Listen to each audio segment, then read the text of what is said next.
Welcome to ప్రజాప్రతినిధి news. Siddipet జిల్లాలో మరోసారి మానవత్వానికి ప్రతీకగా కల్వకుంట్ల వంశీధరరావు నిలిచారు.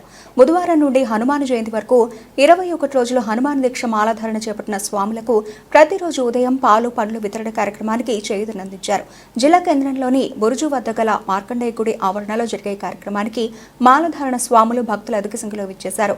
పాలు పండ్లు స్వీకరించిన స్వాములు కల్వకుంట్ల వంశీధరరావును ఆయన కుటుంబాన్ని ఆశీర్వదించారు. ఈ సందర్భంగా స్వాములు మాట్లాడుతూ ఇంతవరకు ఎవరూ చేపట్టని విధంగా వంశన్న ఇలాంటి కార్యక్రమం చేపట్టడం ఎంతో ఆనందంగా ఉందని, ఎక్కడెక్కడా నుంచో స్వాములు వస్తున్నామని, 21 రోజుల పాటు జరిగే కార్యక్రమంలో హనుమాన్ స్వాములు భక్తులు అధిక సంఖ్యలో పాల్గొనాలని కోరారు. ఈ రోజు ఉదయం 7 గంటలకు జరిగే ఈ కార్యక్రమాన్ని సద్వినియోగం చేసుకోవాలని కోరారు. అంతకుముందు చేపట్టిన హనుమాన్ భజన కార్యక్రమం వేణుల విందుగా సాగింది. ఆలయ ప్రాంగణమంతా కాషాయమయంతో నిండిపోయింది. ఈ కార్యక్రమంలో జౌన శ్రీనివాస్, ఉద్గం సురేందర్ గౌడ్, బాలకొని గౌరీశంకర్ గౌడ్, జౌన రమేష్, ఇప్పకాల శ్రీహరి, యాంసాని కరుణాకర్, మర్కంటి రాజు, సూరి, నరేష్, నిఖిల్, మొంగోని మధుగౌడ్, ఇప్పకాయల మహేష్, పరశురాములు, గురం వెంకట్ గౌడ్, దరిపల్లి నాగరాజు, రామాలయ మురళి, బాబు, సంతోష్, సాయి యూత్ అసోసియేషన్ సభ్యులు పాల్గొన్నారు. ఈరోజు 1/5/2025 నుండి కల్వకుంట్ల వంశీధరరావు గారి ఆధ్వర్యంలో సిద్దిపేట హనుమాన్ స్వామి భక్తులకు పాలు మరియు పండ్ల భిక్ష హనుమాన్ జయంతి వరకు ఉంటుంది.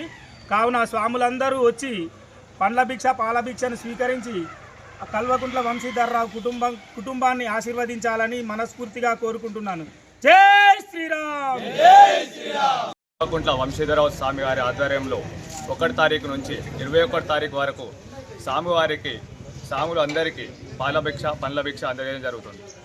స్వామికి అందరూ ఆశీర్వదించి పండ్ల భిక్ష పాల భిక్ష విజయవంతం చేయవలసిందిగా కోరుచున్నాం. జై హనుమాన్, జై శ్రీరామ్.